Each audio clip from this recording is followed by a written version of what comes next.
Hello guys, আসসালামু আলাইকুম। আপনারা দেখতেছেন আমার মেয়ে কি সুন্দর করে এক পা দুই পা করে হেঁটে হেঁটে বেড়াচ্ছে। সে আসলে ঢাকায় থাকে, তো গ্রামে দাদুর বাসায় আসে খোলামেলা পেয়েছে। তার মনে অনেক আনন্দ ফুর্তি, কি করবে না করবে উল্লাস হয়ে গেছে।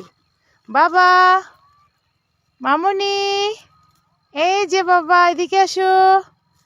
মাম, তুমি কোথায় আসছো বলো তো, সবাইকে বলো তুমি কোথায় আসছো।